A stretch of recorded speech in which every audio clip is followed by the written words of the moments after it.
সাত কলেজ নিয়ে চলছে নতুন বিশ্ববিদ্যালয় গঠনের কাজ। ফ্যাকাল্টি নয়, ক্যাম্পাস ভিত্তিক স্কুলিং চালুর চিন্তা। কলেজের একজন প্রিন্সিপাল যিনি সবচেয়ে উপযুক্ত এই সাত কলেজের মধ্যে তাকে বেছে নেব। প্রধান উপদেষ্টার সঙ্গে দেখা করতে ঢাকার পথে কুয়েটের ৮০ শিক্ষার্থী। ভিসি প্রভিসির অপসারণ সহ ৬ দাবি। আমাদের স্মারকলিপি নিয়ে প্রধান উপদেষ্টা বরাবর যাচ্ছি। যতদিন আমাদের না দাবি পূরণ হচ্ছে ততদিন আমরা এখানে ফিরে আসব না। জামায়াত নেতা এটিএম আজহারের মৃত্যুদণ্ডের রায়ের বিরুদ্ধে রিভিউ আবেদন। মঙ্গলবার শুনানি হবে আপিল বিভাগে। এবং নজরদারির অভাবে মহাসড়কে বেড়েছে ডাকাতি দুর্ঘটনা। চুরি, ছিনতাই, সন্ত্রাস নির্মূলে পুলিশ বাহিনীকে তাগিদ স্বরাষ্ট্র উপদেষ্টার। জনসম্পৃক্ততা বাড়িয়ে চুরি, ডাকাতি, গুম, খুন, রাজধানী, মাদকসহ সমাজের সকল অপরাধ নির্মূলে কাজ করতে হবে।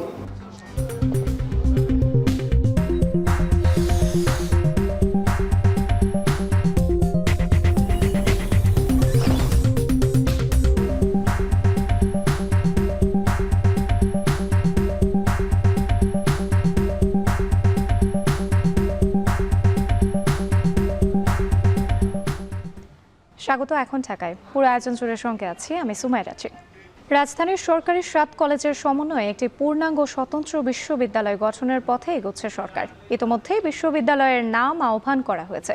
সূত্র বলছে সেই বিশ্ববিদ্যালয়ে স্কুলিং পদ্ধতিতে শিক্ষা কার্যক্রম হতে পারে।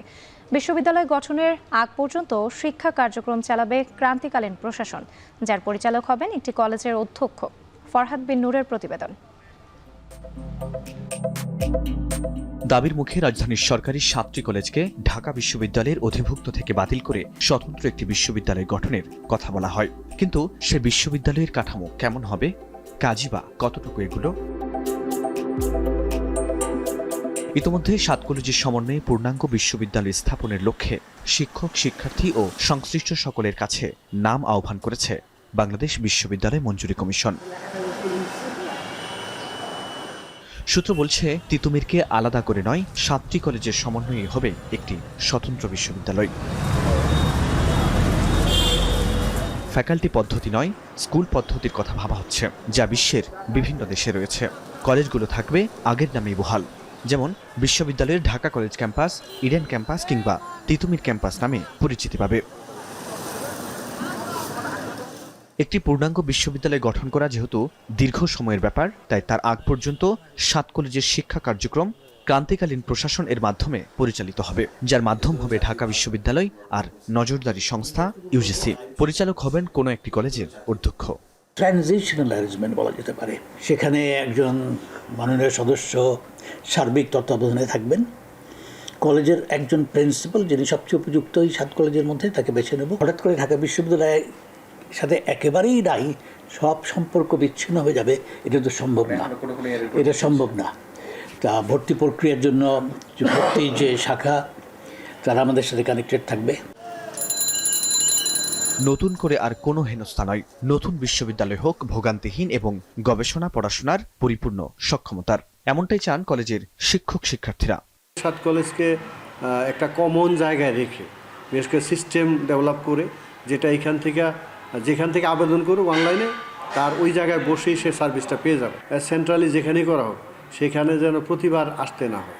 সামষ্টিক মুক্তির জন্য সবচেয়ে যাতে এটি হয় চূড়ান্ত সমাধান, এবং এরপরে যাতে আর কোনো শিক্ষার্থী পড়তে সে রাস্তায় নামতে না হয়, ঠিক ওই মুক্তিটি আমরা চাই। পড়াশোনার মান নিয়ে যে কথা, সেই মান থাকবে এখানে উচ্চ পর্যায়ে। একটা স্বতন্ত্র পাবলিক বিশ্ববিদ্যালয় যেগুলো প্রয়োজন সেগুলো আমাদের নতুন বিশ্ববিদ্যালয় হোক, আমরা এটা চাই। তবে বর্তমানে এসব কলেজে যে ১২০০ শিক্ষা ক্যাডার কর্মরত, তারা একাদশ দ্বাদশে পাঠদান করাবেন। ইডেন কলেজ এবং সরকারি তিতুমির কলেজে আবার উচ্চ মাধ্যমিক চালুর কথা ভাবা হচ্ছে। বিশ্ববিদ্যালয়ের জন্য হতে পারে আলাদা শিক্ষক নিয়োগ। তবে কর্মরত শিক্ষকদের যারা বিশ্ববিদ্যালয়ে পড়ানোর বিভিন্ন মানদণ্ডে যোগ্য, তারা চাইলে পড়াবেন নতুন বিশ্ববিদ্যালয়ে। ফরহাদ বিন নূর, এখন, ঢাকা। প্রধান উপদেষ্টার কাছে উপাচার্য ও উপ উপাচার্যের পদত্যাগ, ক্যাম্পাসে লেজুর বৃত্তির রাজনীতি নিষিদ্ধ সহ ৬ দাবি সম্মিলিত স্মারকলিপি জমা দিতে ঢাকার পথে খুলনা প্রকৌশল ও প্রযুক্তি বিশ্ববিদ্যালয় শিক্ষার্থীদের একটি প্রতিনিধি দল। সকাল 8টায় চোখে লাল কাপড় বেঁধে প্রতিবাদ জানিয়ে ঢাকার উদ্দেশ্যে ক্যাম্পাস ত্যাগ করেন তারা। 6 দফা দাবির একটিও বাস্তবায়ন হয়নি অভিযোগ করে এ সময় শিক্ষার্থীরা জানান, দাবি বাস্তবায়নের উদ্দেশ্যে নিরাপদে অবস্থান নিয়ে ভার্চুয়ালি আন্দোলন চালিয়ে যাবেন তারা। 6 দাবি বাস্তবায়নের মধ্য দিয়ে শিগগিরই বিশ্ববিদ্যালয়ের শিক্ষা কার্যক্রমে ফিরতে চান বলেও জানান তারা। এর আগে গেল 18 ফেব্রুয়ারি বিকেলে ক্যাম্পাসের রাজনীতি নিষিদ্ধের দাবিতে বিক্ষোভ করা শিক্ষার্থীদের সাথে ছাত্রদল ও যুবদলের নেতাকর্মীদের সংঘর্ষ হয়।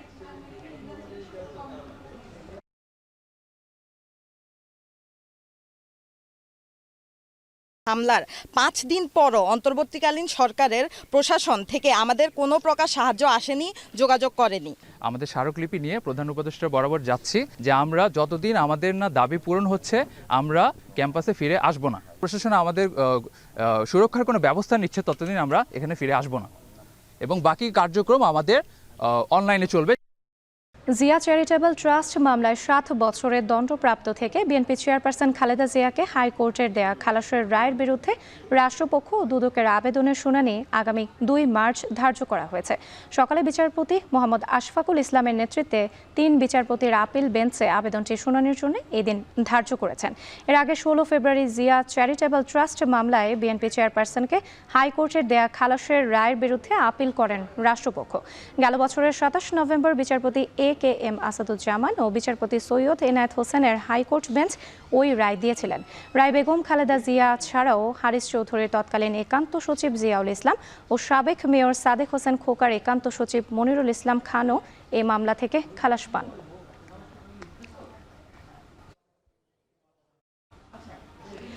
মানবতা বিরোধী অপরাধের মামলায় জামায়াত নেতা এটিএম আজহারুল ইসলামের মৃত্যুদণ্ডের রায়ের বিরুদ্ধে রিভিউ আবেদনের শুনানির জন্য আগামী মঙ্গলবার ধার্য করেছেন আপিল বিভাগ। সকালে বিচারপতি মোহাম্মদ আশফাকুল ইসলামের নেতৃত্বাধীন আপিল বিভাগ শুনানির জন্য এদিন ধার্য করেন। এর আগে এটিএম আজহারের রিভিউ শুনানি দ্রুত করতে আপিল বিভাগে আবেদন করেন অ্যাটর্নি জেনারেল মোহাম্মদ আসাদুজ্জামান ও চিফ প্রসিকিউটর তাজুল ইসলাম। 71-এর মানবতা বিরোধী অপরাধের মামলায় 2014 সালের 30 ডিসেম্বর ট্রাইব্যুনাল আজহারুলকে মৃত্যুদণ্ডের রায় দেন। এই রায়ের বিরুদ্ধে 2015 সালের 28 জানুয়ারি আপিল করেন আজহারুল। এই আপিলের উপর শুনানি শেষে মৃত্যুদণ্ড বহাল রেখে 2019 সালের 31 অক্টোবর আপিল বিভাগ রায় দেন। 2020 সালের 15 মার্চ আপিল বিভাগের পূর্ণাঙ্গ রায় প্রকাশিত হয়। পূর্ণাঙ্গ রায় প্রকাশের পর তা পুনর্বিবেচনা চেয়ে 2020 সালের 19 জুলাই আপিল বিভাগে আবেদন করেন তিনি।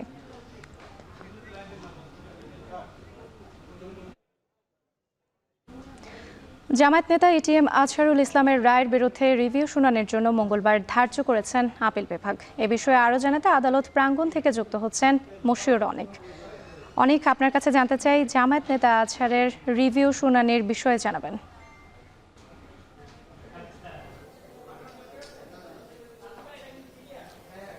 রাত্রি যেমনটা বলছিলেন যে জামায়াত নেতা এটিএম আজহারুল ইসলাম তার আসলে আজকে রিভিউ শুনানির দিন ধার্য ছিল, তবে সেটা আজকে পিছিয়ে নিয়ে যাওয়া হয়েছে, 25 তারিখে নিয়ে যাওয়া হয়েছে এবং সে 25 তারিখ অর্থাৎ বৃহস্পতিবার তার সেই রিভিউ শুনানির রায় দেওয়া হবে। আজকে আদালতে উপস্থিত ছিলেন অ্যাটর্নি জেনারেল, পাশাপাশি উপস্থিত ছিলেন চিফ প্রসিকিউটর তাজুল ইসলাম এবং তারা আদালতের সামনে যেইটা উপস্থাপন করেন রিভিউ শুনানিতে যে এই যে মামলার রায়, বিশেষ করে এটিএম আজহারুল ইসলামের যেই মৃত্যুদণ্ড দেওয়া হয়েছিল সেই মৃত্যুদণ্ডের প্রেক্ষিতে কিন্তু দেশব্যাপী উত্তেজনা সৃষ্টি হতে পারে এবং যেহেতু দেশব্যাপী উত্তেজনা সৃষ্টি হতে পারে সেক্ষেত্রে আসলে এই রায়টা বিবেচনা করার সুযোগ আছে। পাশাপাশি জানিয়ে রাখতে চাই এর আগেও আসলে বেশ কয়েকবার দিন ধার্য ছিল এবং প্রত্যেকবারই কিন্তু দিন পিছিয়ে যাওয়ার একটা বিষয় ছিল। তো সেই জায়গাটাও আসলে তুলে ধরা হয় যে কেন বারবার এই দিনগুলো পিছিয়ে যাচ্ছে। তো ধারণা করা হচ্ছে যে আগামী 25 তারিখ যেই তারিখটা ধার্য করা সেই তারিখেই আসলে পুনর্বিবেচনার যে রায় সেটা আসবে এবং পাশাপাশি এটাও জানিয়ে রাখতে চাই কিছুক্ষণের মধ্যেই ঠিক এই আদালত প্রাঙ্গণে, সুপ্রিম কোর্টের আদালত প্রাঙ্গণে কিন্তু কিছুক্ষণের মধ্যেই ব্রিফ করবেন অ্যাডভোকেট শিশির মনির। তিনিও কিন্তু এই এটিএম আজহারুল ইসলামের যেই প্রেক্ষাপট সেই প্রেক্ষাপটটা বর্ণনা করে পরবর্তীতে যে পদক্ষেপ সে পদক্ষেপের ব্যাপারে হয়তো বা আমাদের কিছু জানাতে পারবেন। তো রাত্রি আন্তর্জাতিক এই মুহূর্তে আমার কাছে আসলে আদালত প্রাঙ্গণ থেকে ছিল সবশেষ। পরবর্তীতে কোনো আমাদের কাছে যদি কোনো খোঁজখবর আসে তাহলে সেটা আমি অবশ্যই আপনাদেরকে জানিয়ে দেবো। ধন্যবাদ। জামায়াত নেতা এটিএম আজহারুল ইসলামের রায়ের বিরুদ্ধে রিভিউ শুনানির জন্য মঙ্গলবার ধার্য করেছেন আপিল বিভাগ। এ বিষয়ে বিস্তারিত জানাতে আমাদের সঙ্গে যুক্ত ছিলেন সহকর্মী মশিউর মাত্র 3 বিচারকের কাঁধে প্রায় 70,000 মামলা। এভাবেই চলছে ঢাকার অর্থ ঋণ আদালত। ঋণখেলাপির কাছ থেকে টাকা আদায়ে দ্রুত মামলা নিষ্পত্তিতে অর্থ ঋণ আদালতের আইন ও কাঠামোগত পরিবর্তনের গুরুত্ব দিয়েছেন আইনজীবী ও ব্যাংক কর্মকর্তারা। আরও জানাচ্ছেন জাহিদ হাসান। আদালতের কার্যসময় সকাল 11টার দিকে ঢাকা অর্থঋণ আদালত 3-এর এজলাস কক্ষে আইনজীবীদের অপেক্ষা বিচারকের জন্য। বারান্দায় দাঁড়িয়ে আইনজীবীদের মধ্যে চলছে আলাপচারিতা। তবে কিছু সময় পর আইনজীবীরা জানালেন আদালত বসবে না। ঢাকার 4টি অর্থঋণ আদালতে 3 জন বিচারক থাকায় এভাবেই ভোগান্তিতে পড়ছেন আইনজীবী ও ব্যাংক কর্মকর্তারা। দেশের প্রায় 100 আর্থিক প্রতিষ্ঠানের ঋণ সংক্রান্ত মামলার বিচার কাজ চলে ঢাকা অর্থঋণ আদালতে। কেন্দ্রীয় ব্যাংকের সবশেষ তথ্য মতে দেশের 60টি ব্যাংকে ঋণ সংক্রান্ত মামলার সংখ্যা 2,07,593টি, যার বিপরীতে ব্যাংকগুলোর প্রায় 2,36,489 কোটি টাকা আটকে আছে। দেশে খেলাফি ঋণ বেড়ে দাঁড়িয়েছে 2,84,977 কোটি টাকা। 2009 সালে আওয়ামী লীগ সরকারের শুরুতে খেলাপি ঋণ ছিল মাত্র 22,481 কোটি টাকা। আন্তর্জাতিক মুদ্রা তহবিল IMF এর চলমান 470 কোটি মার্কিন ডলার ঋণ কর্মসূচিতে শর্ত দেওয়া হয়েছে ঋণ খেলাপি 10% নামিয়ে আনার। খেলাপি ঋণ আছে এগুলো আরো। ঢাকার অর্থঋণ আদালতে ওয়ান ব্যাংক ও ন্যাশনাল ব্যাংকের আইন কর্মকর্তারা মামলার কাজে আদালতে আসছেন। এই দুই ব্যাংকের প্রায় 2,000 কোটি টাকার বেশি ঋণ সংক্রান্ত মামলা বিচারাধীন। যদি আমরা কেস না করতাম তারা টাকা দেওয়ার জন্য উৎসাহী হতো না। যেহেতু তাদের প্রপার্টি কিছু মর্গেজ থাকে সেগুলো বিক্রি করার ব্যবস্থা করা হয় এবং তাদেরকে অ্যাটাচমেন্ট করা হয়, অন্যান্য প্রপার্টি যাতে থাকে সেগুলোও অ্যাটাচমেন্টের ব্যবস্থা আনা হয়। যখন বিভিন্ন মেকানিজমে ঋণ আদায়ের চেষ্টা করি তখন আমরা যখন ব্যর্থ হই তখন এক স্টেজে মামলা করি। ইভেন বাংলাদেশ ব্যাংকের গাইডলাইন অনুযায়ী আমরা মামলা করতে হয়। 100 কোটির উপরে প্রতি বছর আদালতের মাধ্যমে এবং মামলাধীন অ্যাকাউন্ট থেকে আমরা রিকভারি করতে সক্ষম হই। অর্থঋণ আদালতের আইনজীবীরা বলছেন ঋণ সংক্রান্ত মামলার জট বাড়ছে, এতে করে মুখ থুবড়ে পড়বে ব্যাংকিং খাত। বিদ্যমান আইনের সংস্কারের কথা বলছেন তারা। এত মামলার সংখ্যা, হিউজ মামলার সংখ্যা। এখন আপনি শুধুমাত্র ঢাকাতেই 4টে কোর্টে 2 ধরনের মামলা হয়ে থাকে। প্রাথমিক যেটা হচ্ছে ঋণ মামলা, পরবর্তীতে জারি। স্বাভাবিকভাবে চিন্তা করেন একজন জাজ সাহেবের পক্ষে কিভাবে 15,000 মামলা এটা সামাল দেওয়া সম্ভব। যে সমন জারি হওয়ার 40 কার্য দিবসের মধ্যে আপনার লিখিত জবাব দাখিল করতে হবে। শুধুমাত্র এই একটা সেকশন যদি আপনার কারেকশন করে তাহলে অর্থঋণ মামলার আপনার নিষ্পত্তি খুব দ্রুত করা সম্ভব। হাইকোর্টে মাত্র 2টি বেঞ্চ রয়েছে অর্থঋণ মামলার বিচার কাজের জন্য। রিট করে বছরের পর বছর ঝুলিয়ে রাখা হয় মামলা। খেলাপিরা এই সুযোগ নিয়ে ঋণ পরিশোধ করছেন না। আইনের কিছুটা দুর্বলতা রয়ে গেছে।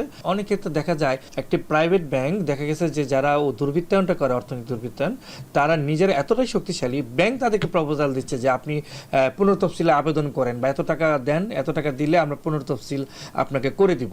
এখন আমরা কি করি? আমরা তো আইনের আলোকে চলতে হয়। 6 মাসে ফেস করতে গিয়ে আমার যে অভিজ্ঞতাটা যেটা হচ্ছে সেটা হচ্ছে যে ছোট ছোট যারা ঋণ তারা হচ্ছে ব্যাংকের জালে আটকা থাকে, কিন্তু বড় বড় ঋণে ওনারা এমনভাবে ঋণগুলো একসময় দিয়েছেন যে একদম রাষ্ট্রীয় ক্ষমতার একদম অপব্যবহার করে বলা যায়। আইন অনুযায়ী 90 দিনের মধ্যে মামলা নিষ্পত্তির কথা থাকলেও বছরের পর বছর ধরে ঝুলে আছে অর্থঋণ আদালতে ঋণখেলাপিদের মামলা। দেশের অর্থনীতি সচল করার জন্য এই ঋণখেলাপির মামলা দ্রুত নিষ্পত্তি করার কোনো বিকল্প নেই। তাই আইনজীবীরা বলছেন এই বিদ্যমান ঋণখেলাপির আইন সংশোধন করা প্রয়োজন। একই সঙ্গে দরকার অর্থঋণ আদালতের সংখ্যাও বাড়ানো। তাহলেই দেশের অর্থনীতি সচল করার ক্ষেত্রে অর্থঋণ আদালত আরও জোরালোভাবে কাজ করতে পারবে। জাহিদ হাসান, এখন, ঢাকা। নিয়মিত নজরদারি ও সতর্কতামূলক ব্যবস্থা জোরদার না করায় মহাসড়কে হরহামেশা ঘটছে দুর্ঘটনা ও ডাকাতি। এতে যানবাহনের চালক ও যাত্রীরা মুঠোফোন, নগদ টাকা হারানো সহ নানাভাবে ক্ষতিগ্রস্ত হচ্ছেন। ডাকাতি সহ মহাসড়কে শৃঙ্খলা ফেরাতে প্রশাসনের নজরদারি বাড়ানোর দাবি পরিবহন সংশ্লিষ্টদের। তবে হাইওয়ে পুলিশ বলছে দিনের তুলনায় রাতে দ্বিগুণ করা হয়েছে টহল টিমের কার্যক্রম। টাঙ্গাইল থেকে কাউসার আহমেদের তথ্য, ছবিতে বিস্তারিত। গত সোমবার রাত 11টায় ঢাকার গাবতলী থেকে রাজশাহীর উদ্দেশ্যে রওনা দেয় ইউনিক রোড রয়্যালসের একটি বাস।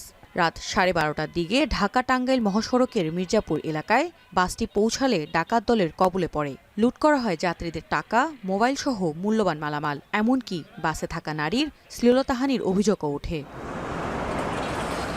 বাসের যাত্রীদের অভিযোগ, প্রশাসনের কঠোর নজরদারি ও প্রয়োজনীয় ব্যবস্থা না থাকায় মহাসড়ক অনিরাপদ হয়ে উঠেছে। তাই মহাসড়কের ডাকাতি ও শ্লীলতাহানির মতো ঘটনা ঘটছে। ছুরি চাকু দিয়ে এগুলা দেখিয়ে আমাদেরকে ভয় দেখিয়ে জনগণের কাছ থেকে অ্যাভেলেবেল জনগণের কাছ থেকে এগুলো টাকা পয়সা নিয়ে যাচ্ছে। মনে করেন যে চাকু দিয়ে সব নিয়ে গেছে, কি করব আমি একা, মানে 5-7 জন। পুলিশ গার্ড যদি এই স্ট্যান্ড থেকে ওই স্ট্যান্ড পাহারা থাকে সেক্ষেত্রে হয়তো ডাকাতি একটু বন্ধ হতে পারে। প্রশাসন যদি ঠিকভাবে করে দেয় তাহলে ডাকাতি হয়তো কমই হবে। এত নিখুঁতভাবে কিভাবে তারা ডাকাতি করে, এটা একটা সঠিক তদন্তের দরকার। পুলিশের পাশাপাশি যাত্রীদেরও সচেতন হওয়ার প্রয়োজন আছে। তারপরে গাড়ির স্টাফ যারা তাদেরও সচেতন হতে হবে। পরিবহন সংশ্লিষ্টদের দাবি, প্রশাসনের দায়িত্ব অবহেলায় মহাসড়কগুলোতে ডাকাতি বাড়ছে। পরিস্থিতি মোকাবেলায় পুলিশি টহল বাড়ানোর দাবি তাদের। আমরা ড্রাইভার, হেল্পার, কন্ট্রাক্টর যারা রোডে থাকি, আমরা সমস্ত কিন্তু ডাকাতির সেদিন বলতেছি, অমুক হইতেছি, তুমুক হইতেছি, অথচ আমাদের পেটে ঠিক মতো ভাত যাচ্ছে না। দোষায় পরে কার? মোটর গাড়ির ড্রাইভার, অ্যাসিস্ট্যান্ট, হেল্পার, এদের হাত আছে। আসলেও মূলত এগুলো আমাদের কোনো হাত নেই। আমরা তো গাড়িতে থাকি মাত্র 3 লোক। 3 লোক আর এই অস্ত্রধারীদের সামনে কিছু করা সম্ভব না আমাদের। মহাসড়কের ডাকাতি বন্ধ করতে গেলে প্রশাসনের নিখুঁত ভূমিকা পালন করতে হবে। পরিবহন শ্রমিক নেতারা বলছেন, মহাসড়কের গুরুত্বপূর্ণ স্থান ও যানবাহনগুলোতে সিসি ক্যামেরার স্থাপন এবং ড্রাইভার হেল্পারদের বেতন বাড়ানো হলে সড়ক নিরাপদ হবে। সিসি ক্যামেরা থাকলে যেমন যাত্রীর নিরাপত্তা, তেমন ড্রাইভারের নিরাপত্তা, তেমন গাড়ির নিরাপত্তা। এত কোটি টাকার গাড়ি, এত লক্ষ টাকার গাড়ি মাত্র 10-15 হাজার টাকা খরচ করলে আমরা সকলেই নিরাপত্তায় থাকতে পারি। আমাদের ড্রাইভার কন্ট্রাক্টরের মান্থলি করে একটা বেতন সিস্টেম করে দেয়, আমরা জানি কোনো অপরাধের সঙ্গে জড়িত না হয়। আমার সংসার যদি অভাবমুক্ত হয়, আমি নিজে অভাবমুক্ত থাকবো, তাইলে আমি ব্যাগ ঝামেলার থেকে মুক্ত থাকবো। প্রত্যেকটা জায়গাতে পয়েন্টে পয়েন্টে এই চেক করা হইতো, হ্যাঁ, তাদেরকে ভিডিওতে ছবি, প্রত্যেকটা যাত্রীর ছবি নেওয়া হতো। সেগুলো এখন মনে হয় স্থবির হয়ে পড়েছে। অপরাধমূলক কর্মকাণ্ড প্রতিরোধে ঢাকা, টাঙ্গাইল, যমুনা সেতু মহাসড়কে দিনের বেলায় 2টি ও রাতে পুলিশের 4টি টহল টিম দায়িত্ব পালন করে। মহাসড়কে চুরি ডাকাতির ঘটনায় ঊর্ধ্বতন কর্মকর্তাদের অনুমতি ছাড়া ক্যামেরার সামনে কথা বলতে রাজি হননি হাইওয়ে পুলিশের কর্মকর্তা। এটা হচ্ছে আমাদের এসপি স্যারের মাধ্যমে এসপি স্যারের সাথে কথা বলতে পারেন, অথবা আমাদের মিডিয়া এসপি স্যার আছে, স্যারের সাথে কথা বলতে পারেন। স্যাররা তো মিডিয়া উইংটা তো আছেই শুধুমাত্র আপনাদের ব্রিফ দেওয়ার জন্য। আমাদের তো স্টেট নিষেধ করা আছে, যে এইভাবে দিতে না করা দেওয়া আছে। জেলা পুলিশ সুপার জানান, সম্প্রতি বাসের ডাকাতি ও শ্লীলতাহানির ঘটনার তদন্ত চলছে। ইতোমধ্যেই 3 আসামিকে গ্রেপ্তার করা হয়েছে। চক্রের বাকি সদস্যদের গ্রেপ্তারের চেষ্টা চলছে। ইতোমধ্যে এই মহাসড়ক বাস ডাকাতির 3 জন সক্রিয় সদস্য মুহিত, সবুজ এবং শরীফুজ্জামানকে আমরা গ্রেপ্তার করতে সক্ষম হয়েছি। এই ঘটনায় তারা প্রাথমিকভাবে স্বীকার করেছে এবং এই ঘটনার সাথে আরও কয়েকজন তাদের সাথে ছিল। আমরা সেই বিষয়গুলো নিয়ে তদন্ত করছি এবং আশা করছি খুব শিগগিরই এই ঘটনার পুরো রহস্য উদ্ঘাটন করতে আমরা সক্ষম হব। বাস ডাকাতির ঘটনায় গ্রেপ্তারকৃত আসামিদের শনিবার দুপুরে আদালতে পাঠালে চিফ জুডিশিয়াল ম্যাজিস্ট্রেট নওরিন মাহবুব মুহিদকে 5 দিনের রিমান্ড মঞ্জুর করেন। এছাড়াও সবুজ ও শরীফ আদালতে স্বীকারোক্তিমূলক জবানবন্দি দিলে তাদের কারাগারে পাঠানো হয়। এখন টাঙ্গাইল। চুরি ডাকাতি, গুম, খুন নির্মূলে পুলিশ বাহিনীকে কাজ করার তাগিদ দিয়েছেন স্বরাষ্ট্র উপদেষ্টা অবসরপ্রাপ্ত লেফটেন্যান্ট জেনারেল জাহাঙ্গীর আলম চৌধুরী। সকালে রাজশাহীর সারদা একাডেমিতে 40তম বিসিএস এএসপি ক্যাডারদের সমাপনী কুচকাওয়াজে আরও জানান, পুলিশকে কোনো রাজনৈতিক দলের দাস হতে দেওয়া যাবে না। সাধারণ মানুষকে সম্মান করতে শিখুন এবং সম্মান করুন। বৈষম্যহীন বাংলাদেশ গড়ার গণচেতনায় উদ্বুদ্ধ হই আপনাদেরকে আত্মনিয়োগ করতে হবে। জনসম্পৃক্ততা বাড়িয়ে চুরি, ডাকাতি, গুম, খুন, রাজধানী, মাদক সমাজে সকল অপরাধ নির্মূলে কাজ করতে হবে।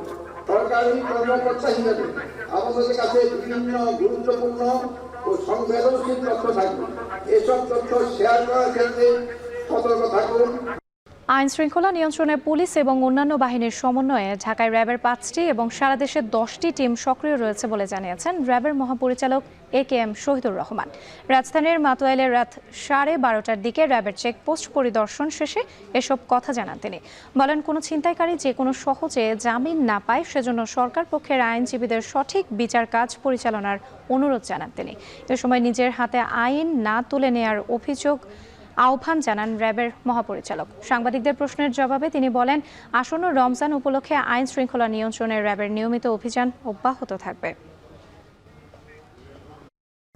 আমরা র্যাপিড অ্যাকশন ব্যাটালিয়ন আমাদের ঢাকায় 5টি এবং ঢাকার বাইরে 10টি ব্যাটালিয়ন সহ আইন শৃঙ্খলা রক্ষাকারী বাহিনীর আপনার পুলিশ ডিএমপির যারা আছে তাদের সাথে সমন্বয় রেখে আমরা কাজ করছি এই অপরাধগুলি নিবৃত্ত করার জন্য। ইতিপূর্বে প্রায় বেশ কয়েকশো ছিনতাইকারী গ্রেপ্তার হয়েছে, বাট এরা আবার অনেকে বেল নিয়ে বের হয়ে আসছে। তো আমরা বেল নিয়ে বের হয়ে এসে আবার তারা সেই ছিনতাই কাজের সঙ্গে জড়িত হচ্ছে। তো আমরা এই ক্ষেত্রে যারা সরকার পক্ষের আইনজীবী আছেন তাদেরকে অনুরোধ করব যে তারা যেন বিজ্ঞ আদালতে এই ছিনতাইকারীর তাদের কার্যকলাপের যে ভয়াবহতা, এরা জনজীবনে কি পরিমাণ অশান্তি তৈরি করে, এই বিষয়গুলো যদি তুলে ধরেন। ঢাকায় অবস্থান কর্মসূচিতে হামলার প্রতিবাদে সারা দেশে অনির্দিষ্টকালের কর্মবিরতি শুরু করেছে বিভিন্ন সরকারি অফিসে কর্মরত আউটসোর্সিং কর্মচারীরা। তারই অংশ হিসেবে চট্টগ্রামে সকাল 10টা থেকে সরকারি বিভিন্ন দপ্তরের সামনে জড়ো হয়ে মানববন্ধন ও বিক্ষোভ শুরু করেন তারা। বিক্ষোভে বক্তারা বলেন, সারা দেশের সরকারি দপ্তরগুলো প্রায় 2 লাখ আউটসোর্সিং কর্মচারী নানা পদে কাজ করেন। বিশেষ করে চালক, পিয়ন, গার্ড এবং টেকনিক্যাল নানা পদে আউটসোর্সিং কর্মচারীরা সেবা প্রদান করেন। 20 থেকে 25 বছর ধরে সরকারি দপ্তরে কাজ করেও তারা বেতন, বোনাস, বিভিন্ন ছুটি এবং সরকারি অনুদান পান না। 2018 সালে একটি নীতিমালার মাধ্যমে তাদের কাছ থেকে সব সুযোগ সুবিধা কেড়ে নেওয়া হয়। এমনকি নারীরা মাতৃত্বকালীন ছুটিও পান না বলে অভিযোগ করেন বক্তারা। গত 6 মাসে এ নিয়ে বারবার আন্দোলনের সরকারের পক্ষ থেকে আশ্বাস দেয়া হলেও তা কার্যকর হয়নি। তারই প্রেক্ষিতে এই কর্মবিরতি।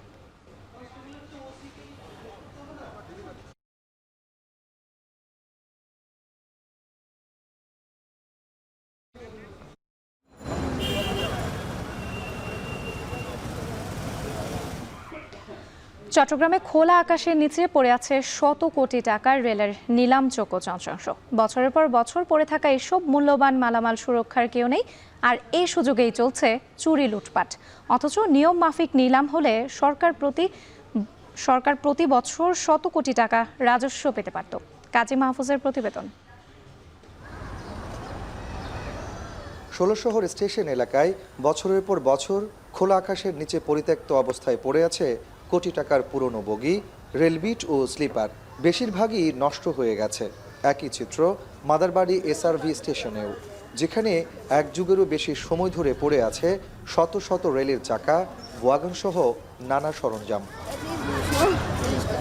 জেলার পাহাড়তলির বিভিন্ন ডিপো, CGPOI এলাকাসহ বিভিন্ন রেল স্টেশন ও গোডাউনে অরক্ষিত অবস্থায় আছে মূল্যবান এসব সরঞ্জাম। শুধু চট্টগ্রাম নয়, এ অবস্থা সারা দেশের। রেল পুলিশের ভাষ্য, এত বিশাল পরিমাণ মালামাল পাহারা দেওয়ার মতো জনবল বা সক্ষমতা তাদের নেই। এদিকে স্থানীয়দের অভিযোগ, রেলের অবহেলায় সুযোগ বুঝে চুরি হচ্ছে মালামাল, পাশাপাশি নষ্ট হচ্ছে যন্ত্রাংশ। 3 জন ডিউটি করতেছে, 1 জন করে, এটা আসলে পর্যাপ্ত নয়। এখানে অনেক সময় আপনার দুষ্কৃতিকারীরা ভিতরে অবস্থান নেই, আমরা ভিতরে দৌড়ান দিলে তারা মালামাল নিয়ে ওয়ালটপকে বাইরে চলে যায়। রেলের রাজস্ব আয়ের অন্যতম একটি খাত হচ্ছে এসব স্ক্র্যাপ মালামাল বিক্রি, যেখানে বছরে শত কোটি টাকার উপরে রাজস্ব আয় করতে পারে রেলওয়ে। অথচ চুরির কারণে আর অবহেলায় বিপুল পরিমাণ এই রাজস্ব হারাচ্ছে সরকার। প্রতি বছর নিলামের নামমাত্র মূল্যে গড়ে 20 থেকে 25 কোটি টাকার যন্ত্রাংশ বিক্রি করছে রেলওয়ে পূর্বাঞ্চল। গত 5 বছরে বিক্রি হয়েছে শত কোটি টাকার মালামাল। চলতি বছর স্ক্র্যাপ মালামাল বিক্রি থেকে 25 কোটি টাকা আয়ের লক্ষ্যমাত্রা ধরা হলেও 7 মাসে অর্জন মাত্র 3 কোটি টাকা। এক্ষেত্রে যথাযথ সমন্বয় না থাকাকে দায়ী করছেন কর্মকর্তারা। সরঞ্জাম বিভাগের কাজটা আসলে অ্যাডভাইস নোট পাওয়ার পর থেকে শুরু হয়। আমাকে অ্যাডভাইস নোট করা হবে না ততক্ষণ পর্যন্ত আসলে আমাদের এই বিষয়ে জানা থাকে না। অ্যাডভাইস নোট হওয়ার পর থেকে আমরা ডিসপোজালটা করি। অ্যাডভাইস নোট হয়েছে কিন্তু আমরা ডিসপোজাল করতে পারিনি, এরকম কোনো কিছু পেন্ডিং নেই। তবে রেল স্টেশনের কাছাকাছি এসব মালামাল থাকলেও কি পরিমাণ মালামাল আছে আর এসব সংরক্ষণই বা হবে কিভাবে তা জানেন না স্টেশন মাস্টাররা। স্লিপার অদল বদল করে, চেঞ্জ করে, পরিবর্তন করার পরে যেগুলো আপনার ব্যবহার অনুপযোগী থাকে ওগুলো নিয়ে আসে, যেগুলো লাগানোর দরকার এগুলো এখান থেকে নতুন করে সংযোজন করে আনে আর কি। তো আনার পরে এরা আমাদেরকে কোনো কিছু অবহিত করে না। 3 জন দিয়ে আপনি একটা ইয়ার্ড 11টা লাইন কখনো রক্ষা করা সম্ভব না। আর আমার সেফটি ফেন্সিং, তারপরে বলেন বিভিন্ন চোর, এই যে আশেপাশে যে বস্তিগুলো আছে আমরা অনেকবার পদক্ষেপ নিয়েছি উচ্ছেদ করার জন্য, আজ উচ্ছেদ করি কালকে আবার হয়ে যায়। রেলের এসব স্ক্র্যাপ মালামাল নিলামে বিক্রির সময় সিন্ডিকেটের কারসাজি ও একটি নির্দিষ্ট চক্রের হাতে নিয়ন্ত্রিত হয় বলেও অভিযোগ আছে। কাজী মাহফুজ, এখন চট্টগ্রাম। যুদ্ধবিরতির দ্বিতীয় ধাপে জিম্মিদের মুক্তির নিশ্চয়তা পাওয়ার আগ পর্যন্ত 620 ফিলিস্তিনি বন্দীকে হস্তান্তর করবে না ইসরায়েল। পাশাপাশি জিম্মিদের জন্য অবমাননা করে এমন বন্দী বিনিময় অনুষ্ঠান আয়োজন বন্ধ করতে হবে বলে জানিয়েছে ইসরায়েলি প্রধানমন্ত্রী কার্যালয়। প্রতিক্রিয়ায় হামাস জানিয়েছে, ইসরায়েলের এমন সিদ্ধান্ত প্রমাণ করে নেতানিয়াহু প্রশাসন আবারও সংঘাত চায়। এদিকে হামাসের কবল থেকে মুক্তি পাওয়া 6 জিম্মির স্বাস্থ্য নিয়ে উদ্বেগ জানিয়েছেন মার্কিন প্রেসিডেন্ট। সতীর্থ কর্মকারের প্রতিবেদন। পশ্চিম তীরে রামাল্লার ওফার প্রিজন সেন্টারের বাইরের দৃশ্য এটি। শনিবার ভোর থেকে অপেক্ষায় ফিলিস্তিনি বন্দীদের স্বজনরা। চুক্তি অনুযায়ী যে 620 বন্দীকে মুক্তি দিতে সম্মত হয়েছিল ইসরায়েল, তার মধ্যে 40 জনকে হস্তান্তরের কথা ছিল পশ্চিম তীরে। কিন্তু এই হতভাগ্য বন্দীদের পরিবারের সদস্যরা তখনও জানতেন না শেষ মুহূর্তে বন্দি বিনিময় স্থগিত করেছেন ইসরায়েলি প্রধানমন্ত্রী।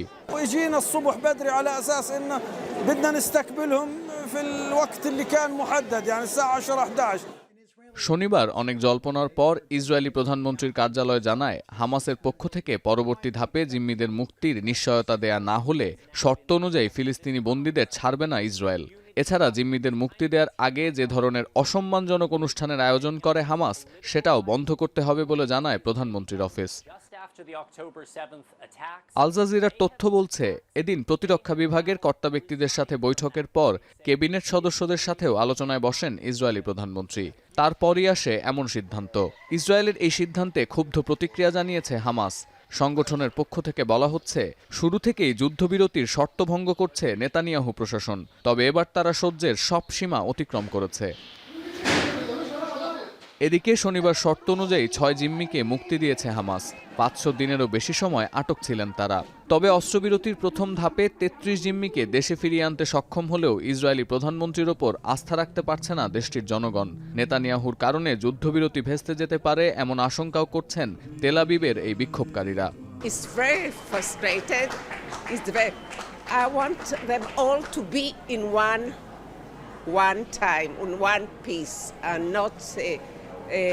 every Saturday 3 or 4. এমন বাস্তবতায় গাজায় যুদ্ধবিরতির দ্বিতীয় ধাপ আদৌ কার্যকর হবে কিনা এ নিয়ে সংশয় ক্রমেই বাড়ছে।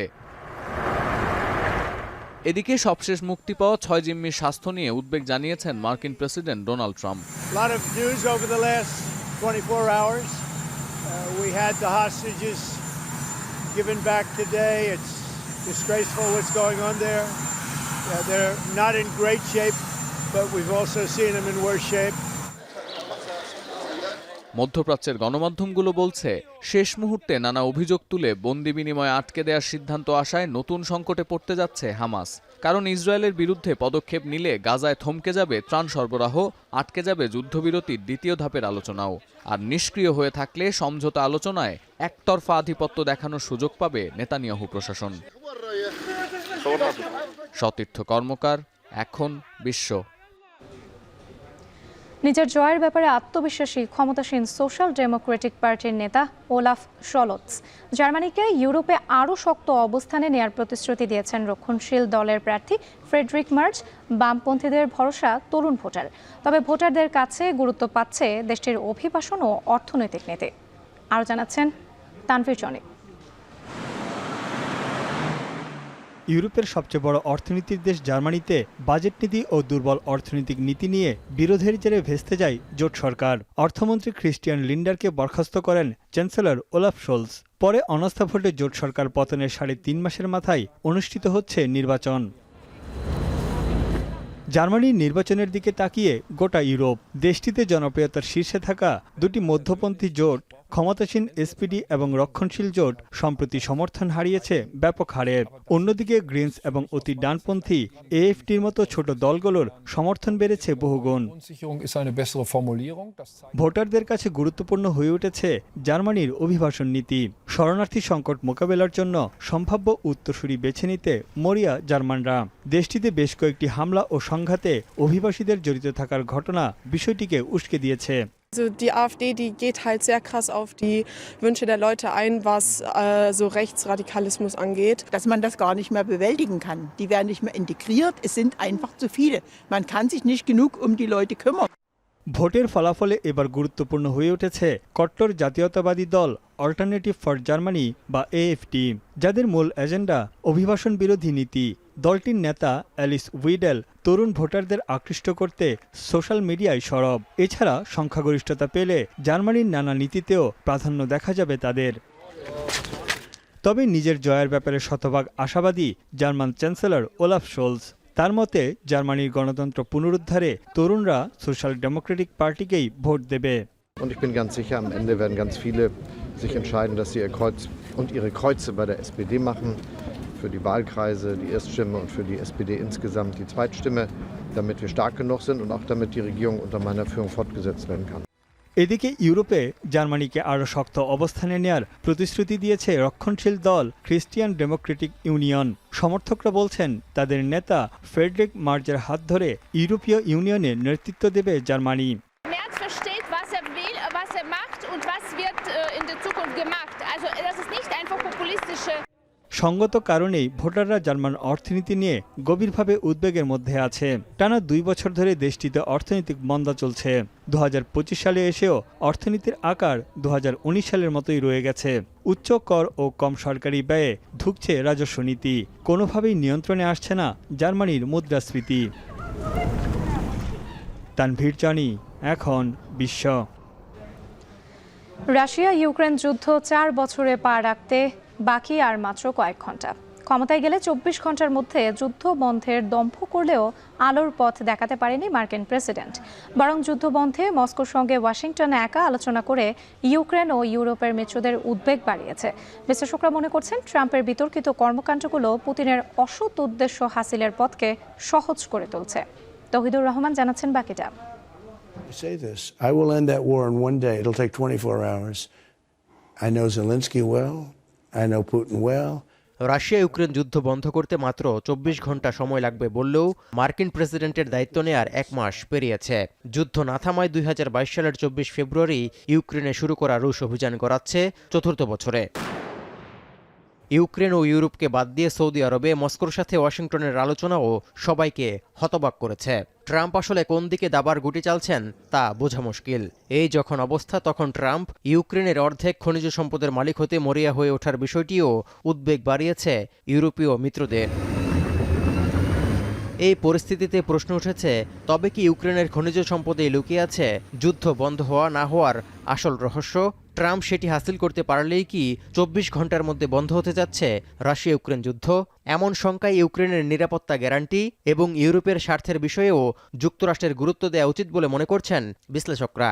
Agreement needs to be very clear on a sustainable sovereignty and freedom of policy choice for Ukraine going forward and credible security guarantees.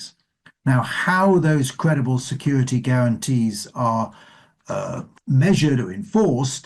অনেক বিশ্লেষক এও মনে করছেন যে রুশ প্রেসিডেন্ট আসলে যুদ্ধবিরতির আলোচনাকে একটি ফাঁদ হিসেবে ব্যবহার করছেন, যার মাধ্যমে ইউক্রেনের উপর সম্পূর্ণ নিয়ন্ত্রণ বা গুরুত্বপূর্ণ কিছু অংশ নিজ দেশের সঙ্গে সংযুক্ত করার পথে এগুতে চান তিনি। আর আলোচনার টেবিলে ইউরোপকে বাদ দেওয়া সহ ট্রাম্পের নানা বিতর্কিত পদক্ষেপ পুতিনের সেই পথকে সহজ করে তুলছে বলেও মনে করা হচ্ছে। এদিকে যুদ্ধের কারণে পদত্যাগ করা এক রুশ কূটনীতিক ধারণা করছেন, ভবিষ্যতে ট্রাম্পের প্রতিনিধিদের সঙ্গে আলোচনায় পুতিনের প্রতিনিধিরা খুব শক্ত অবস্থানে থাকবেন। স্বার্থ হাসিলের জন্য রুশ আলোচকরা যুক্তরাষ্ট্রের আলোচকদের তোষামোদও করতে পারেন, আবার পরক্ষণেই হুমকি কিংবা ব্ল্যাকমেলও করতে পারেন তারা। They just deliver what Vladimir Putin thinks and what he wants. All their role is to find more suitable words for this. So sometimes they could think that it's better to appease somehow Americans, to flatter them. Then the next day they would think that maybe now it's a time to threaten them, to blackmail, to be rude, to be very, very, uncompromising. এদিকে সূত্রের বরাত দিয়ে Reuters জানিয়েছে, ইউরোপে জব্দ হওয়া $300 billion রুশ সম্পদ ইউক্রেন পুনর্গঠনের কাজে খরচ করতে রাজি হতে পারে রাশিয়া। রুশ বাহিনীর নিয়ন্ত্রণে থাকা ইউক্রেনের 1/5 এলাকার জন্যও মস্কো এই অর্থ ব্যয়ের শর্ত দিতে পারে বলেও মনে করা হচ্ছে। তৌহিদুর রহমান, এখন বিশ্ব। শেষ করছে এখন ঢাকা। যাওয়ার আগে শিরোনামগুলো আরও একবার। 7 কলেজ নিয়ে চলছে স্বতন্ত্র বিশ্ববিদ্যালয় গঠনের কাজ। ফ্যাকাল্টি নয়, ক্যাম্পাস ভিত্তিক স্কুলিং চালুর চিন্তা। কলেজের একজন প্রিন্সিপাল যিনি সবচেয়ে উপযুক্ত এই 7 কলেজের মধ্যে তাকে বেছে নেব। প্রধান উপদেষ্টার সঙ্গে দেখা করতে ঢাকার পথে কুয়েটের 80 শিক্ষার্থী। ভিসি প্রভিসির অপসারণ সহ 6 দাবি। আমাদের স্মারকলিপি নিয়ে প্রধান উপদেষ্টা বরাবর যাচ্ছি। যতদিন আমাদের না দাবি পূরণ হচ্ছে ততদিন আমরা এখানে ফিরে আসব না। জামায়াত নেতা এটিএম আজহারের মৃত্যুদণ্ডের রায়ের বিরুদ্ধে রিভিউ আবেদন। মঙ্গলবার শুনানি হবে আপিল বিভাগে। এবং নজরদারির অভাবে মহাসড়কে বেড়েছে ডাকাতি দুর্ঘটনা। চুরি ছিনতাই সন্ত্রাস নির্মূলে পুলিশকে তাগিদ স্বরাষ্ট্র উপদেষ্টার। জনসম্পৃক্ততা বাড়িয়ে চুরি, ডাকাতি, গুম, খুন, রাহাজানি, মাদকসহ সমাজের সকল অপরাধ নির্মূলে কাজ করতে হবে। এই ছিল এখন ঢাকার আয়োজনে। এখন টেলিভিশন ওয়েবসাইটে দেখতে ভিজিট করুন www.ekon.tv। এছাড়া ফেসবুকে দেখতে ভিজিট করুন facebook.com/tv.ekon এবং ইউটিউবে এখন টেলিভিশন দেখতে ভিজিট করুন youtube.com/c/ekontv।